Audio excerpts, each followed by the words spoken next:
Iglesia emergente y también lo que sucedió en el tiempo en Indiana. Eso es justamente lo que estábamos tratando en el tema anterior y quiero de alguna manera poder continuar ahondando un poco en cuál fue el problema y cuál fue la causa y también de alguna manera en cómo nos puede afectar. ¿Bien? Recuerden, es muy importante, siempre debemos entender que en el pasado nosotros podemos encontrar respuestas al futuro. La historia siempre es cíclica y se repite. Por tanto, si entendemos las victorias de aquellos que vivieron en el pasado, vamos a entender cómo podemos vencer en el futuro. También si entendemos los fracasos que tuvieron algunos en el pasado, podemos entender cómo nosotros podemos tener cuidado de algunas cosas para no cometer los mismos errores. Quiero invitarlos a hacer una oración para comenzar con esta segunda parte. Querido Padre, en el alto cielo, vivimos en un mundo que está lleno de distintos engaños. Tú dijiste que nos enviabas, Señor, como una oveja en medio de lobos. Por tanto, te pedimos que nos des certidumbre para poder comprender qué es lo que puede ser peligroso dentro de la adoración y de las formas que utilizamos también para rendir culto. Pedimos que nos bendigas en esta hora al continuar en esta historia y poder aprender lo mejor de ella para poder aplicarlo en nuestra vida actual. En el nombre de Jesús. Amén.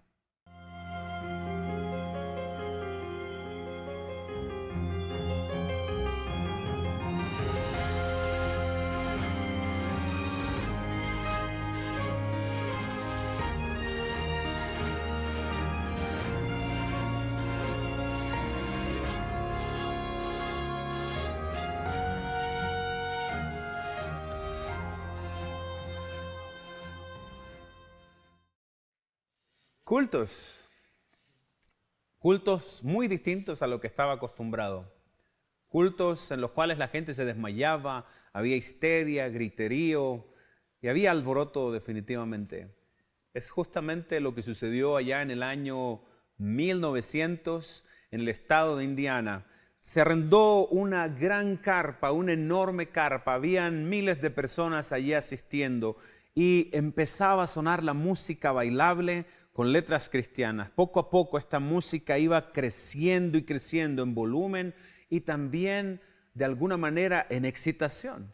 El ánimo de la gente iba subiendo juntamente con la música hasta un momento cuando estallaban todas las emociones y la gente se desmayaba, levantaban los brazos, lloraban, gritaban aleluya, parecían locos. Algunos, según el pastor Haskell, quedaron temblando cuando iban después a los comedores. Había sido una experiencia demasiado fuerte para lo que ellos estaban experimentando en aquel lugar.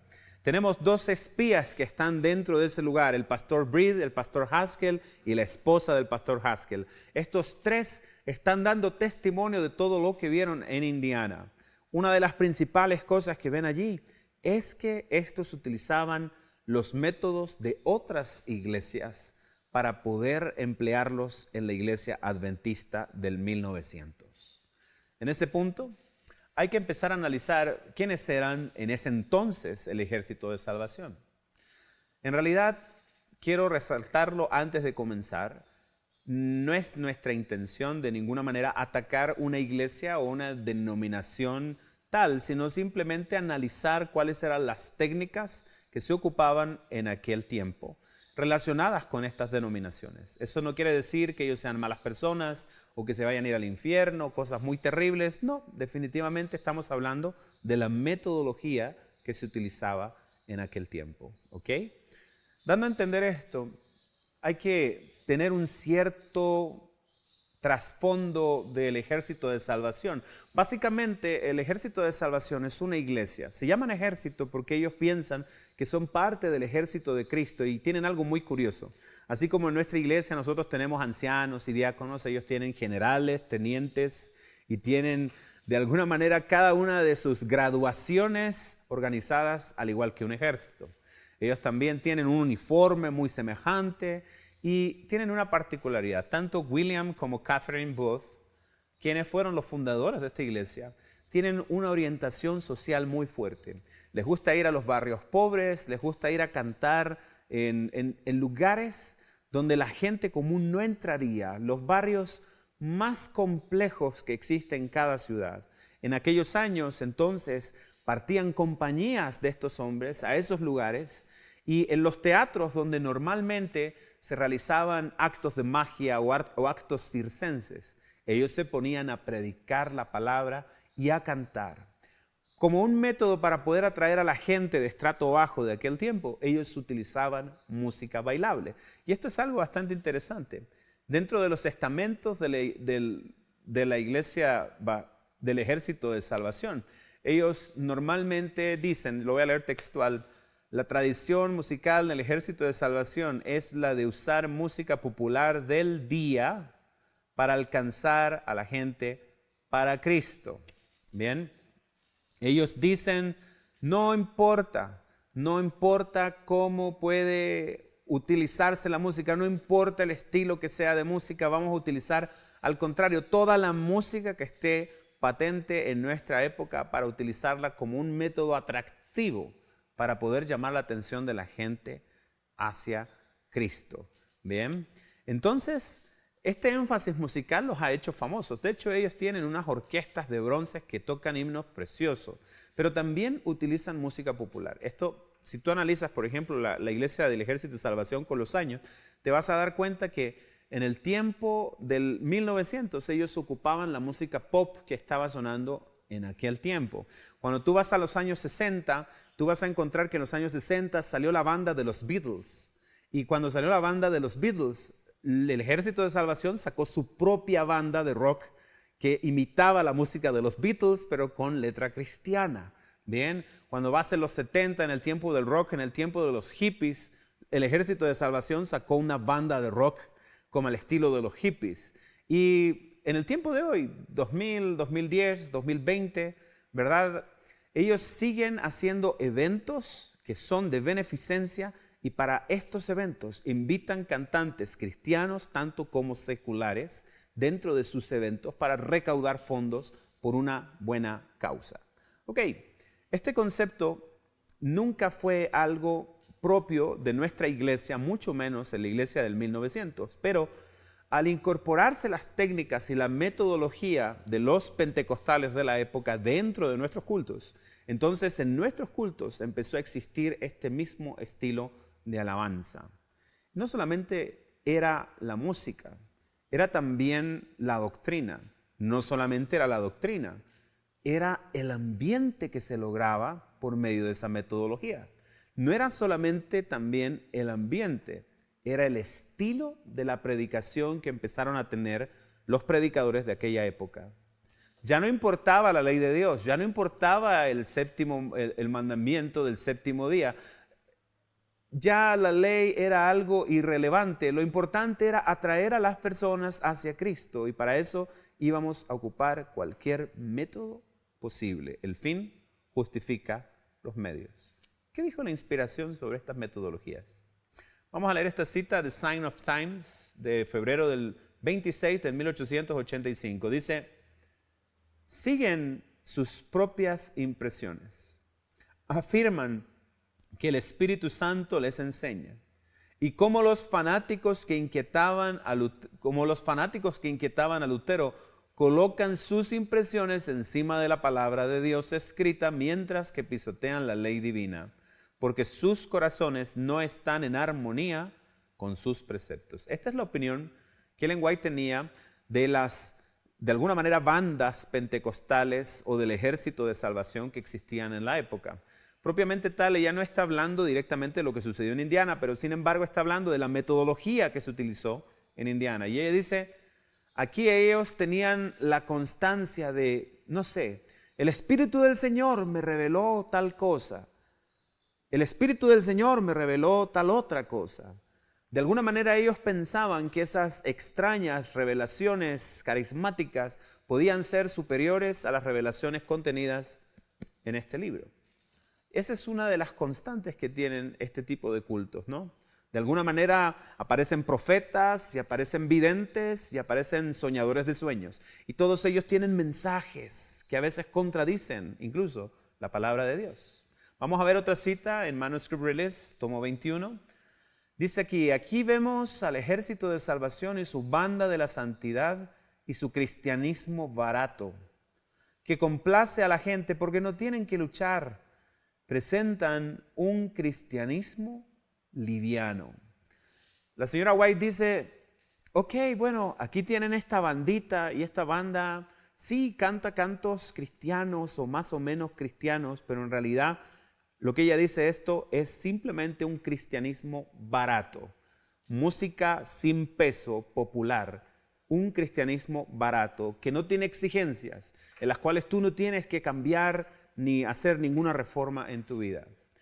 Tengo un amigo que particularmente participaba en la iglesia de Hillsong por allá en el año 2006. Él es australiano y él me decía algo que sucedía en esa iglesia con mucha normalidad. La mayoría de los jóvenes que estaban allí tenían la tendencia a ser una juventud flotante. Un día estaban convertidos, al otro día no estaban convertidos.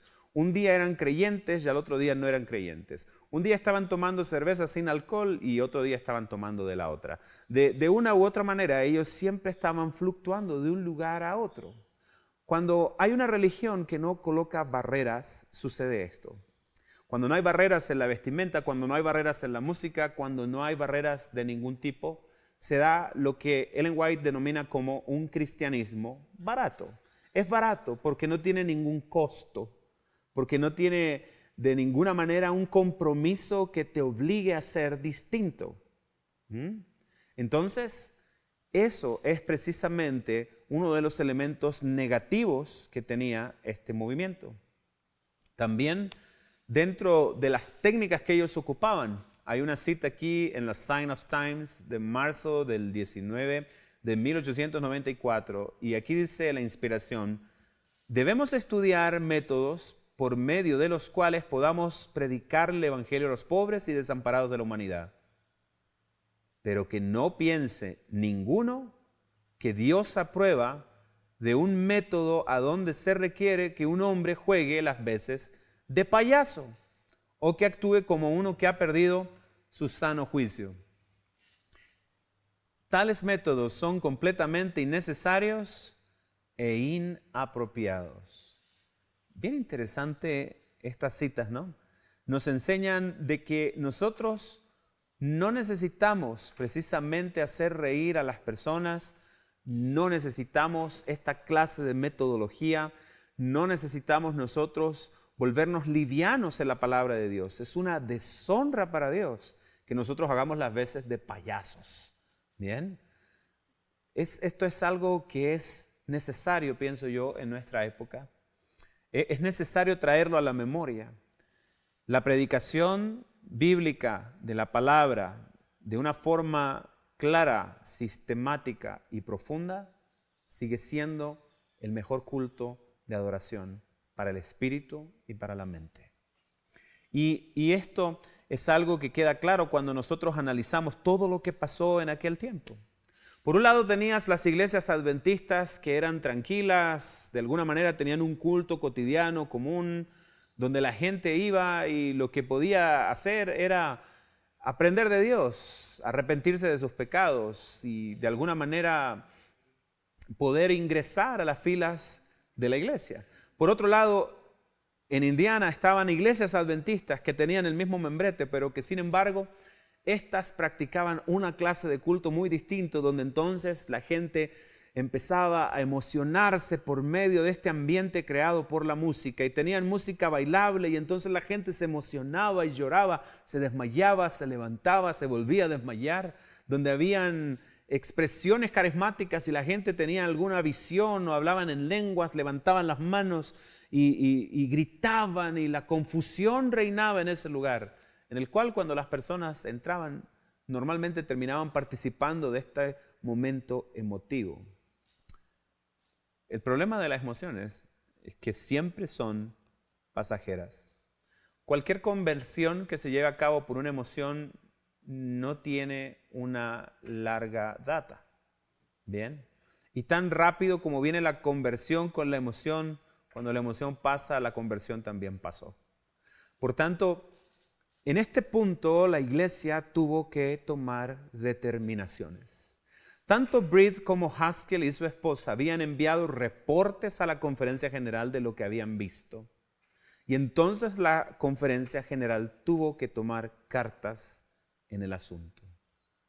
En la siguiente conferencia general que se realizó, llamaron y convocaron a todos los líderes del movimiento de la carne santa. Se les llamó a participar de la conferencia con un propósito muy claro y definido. Dios iba a hablar por medio de la inspiración para poder dar su sentencia sobre lo que estaba ocurriendo en Indiana. Y ellos se sentaron en primera fila. Ahí estaba el pastor Davis, el pastor Donald. Ellos estaban preparados con todos los otros líderes de alabanza que tenían y los otros pastores y subpastores que estaban a cargo. Todos fueron llevados hacia allá, a Battle Creek, bastante cerca de Indiana, cuando de repente, en medio de la reunión, el sermón principal se le dio a la señora White.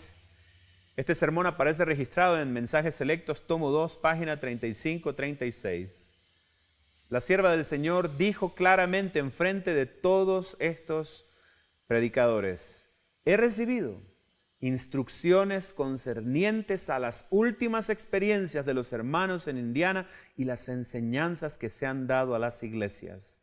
El enemigo ha estado obrando a través de estas prácticas y enseñanzas para descarriar a las almas. Es errónea la enseñanza dada concerniente a lo que se llama la carne santificada. Todos pueden ahora obtener corazones santificados, pero es incorrecto pretender que en esta vida se puede tener una carne santificada. La agitación no favorece el crecimiento de la iglesia. La respuesta negativa que tuvo la sierva de Dios en aquel momento fue algo fulminante para todo el movimiento de la carne santa. El evangelista principal, el pastor S.S. Davis, finalmente dijo: yo no quiero ser más adventista, y dejó la iglesia y la abandonó. Al poco tiempo fue contratado por la iglesia bautista. Justamente siguió allí incorporando sus técnicas pentecostales que había aprendido y empezó a desarrollar su ministerio allá. Y está bien, porque en realidad era lo que él quería hacer, solamente que estaba en el lugar incorrecto. Ahora bien, por otro lado, el pastor Donald, el presidente de la Asociación de Indiana, fue removido de su cargo, colocado en alguna actividad más humilde. De alguna manera él aceptó la reprensión de la inspiración y decidió dedicarse a otro tipo de cosas y ya no tener nada que ver con la organización de estas clases de evento. Finalmente, todos los líderes de este movimiento empezaron a moverse del lugar, de alguna manera empezaron a buscar otras ocupaciones y todo el movimiento de la carne santa se vino abajo. ¡Aleluya! La iglesia triunfó. Esto es una cosa súper importante y es algo que entender. La iglesia adventista ha triunfado durante muchos años delante de muchos movimientos, delante de muchas falsas doctrinas, y esta es una de las tantas en que Dios pudo triunfar en sobre el movimiento de la carne santa. El movimiento de la carne santa no pudo destruir la iglesia. Si ellos no hubieran tomado esa determinación, tal vez nuestra iglesia hoy no sería lo mismo que es, o tal vez seríamos un fraccionamiento de distintas iglesias. ¿Quién lo sabe? Solamente Dios lo sabe, mas sin embargo se tomaron las medidas adecuadas para que esto no traspasara los siglos y no traspasara las fronteras. Gloria a Dios. Los pioneros se impusieron ante esta amenaza y la iglesia persevera 120 años después de este evento. Ahora bien, ¿qué lecciones podemos tomar de todo lo que hemos visto hasta ahora? ¿Qué lecciones podemos aprender acerca de este poco de historia antigua? Bien, tal como decíamos en el primer capítulo, tenemos que tener en cuenta siempre que la verdad no debe ser mezclada con el error, aunque tenga un aparente buen propósito. Pero hay un dicho popular de que el camino al infierno está pavimentado de buenas intenciones. No por querer nosotros ser más atractivos para el mundo nos vamos a transformar en el mundo. No por nosotros de alguna manera querer atraer más hacia las personas, tenemos que rebajarnos a donde ellos están. Siempre se dice, Jesús estaba en medio de las prostitutas y los borrachos. Cierto es, Él estuvo allí, pero no participaba de lo que ellos participaban. Él estaba allí para sanar y para sacarlos de allí de alguna manera a que buscaran una vida mejor. ¿Bien? Ahora, aparte de esta lección que es muy buena de no tener este sincretismo dentro de otros tipos de culto o tener dos clases de culto como existió en los tiempos de Indiana, también hay una lección que nos deja este evento hacia el futuro. Porque sí, definitivamente, la inspiración dejó algunas líneas que nos ayudan a comprender los tiempos en los cuales estamos viviendo. Quiero leer de Maranata 241. Di mi testimonio, declarando que esos movimientos fanáticos, ese ruido y ese bullicio eran inspirados por el espíritu de Satanás. ¿Quién estaba haciendo milagros para engañar, si era posible aún a los escogidos? Debemos ser vigilantes, mantener una relación íntima con Cristo para no ser engañados por los artificios de Satanás. El Señor desea que en su culto haya orden y disciplina, no agitación y confusión. Esta es otra de las lecciones que podemos entender en cuanto al culto. Debe mantenerse de alguna manera ordenado, de alguna manera debe mantenerse siendo algo santo, diferente a todo lo que tú conoces en el mundo, algo apartado para Dios. Pero los testimonios del Espíritu de Profecía ahondan mucho más en esta problemática. Ella, cuando recibió la carta de Breed y la carta de Haskell y de su esposa, quedó bastante constreñida en su espíritu, porque ella llegó a decir: no resumiré toda la historia, dice ella, porque es demasiado penosa. Pero en enero pasado el Señor me mostró que en nuestras reuniones de reavivamiento se introducirán teorías y métodos erróneos y que se repetirá la historia pasada, y me sentí muy angustiada. Se me instruyó para que dijera que en esas demostraciones estaban presentes demonios en forma humana que trabajaban con todo el ingenio que Satanás puede emplear para hacer que la verdad resultase odiosa para las personas sensibles.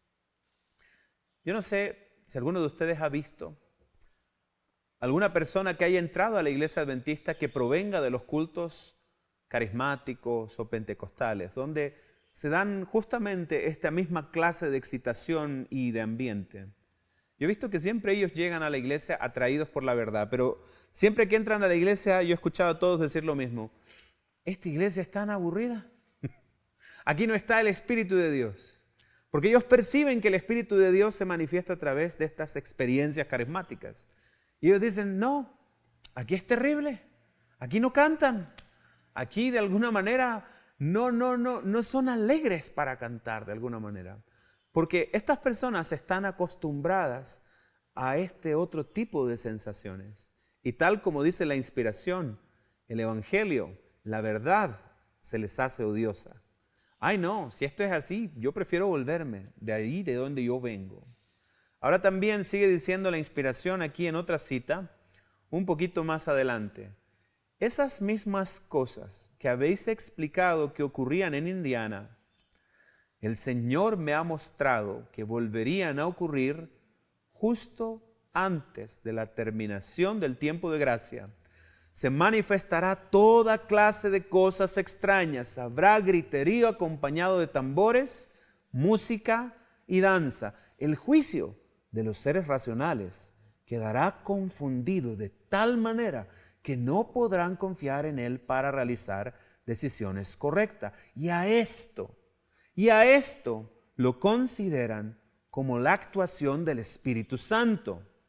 Más bien, el Espíritu Santo nunca se manifiesta de esta forma, mediante ese ruido desconcertante.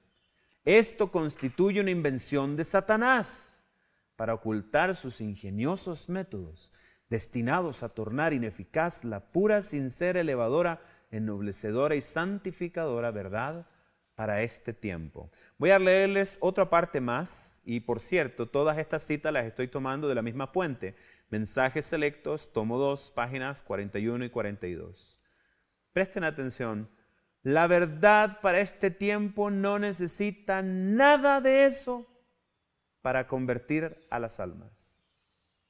Ni la música, ni la metodología, ni el estilo de predicación, ni la forma en que se planificaban estos eventos.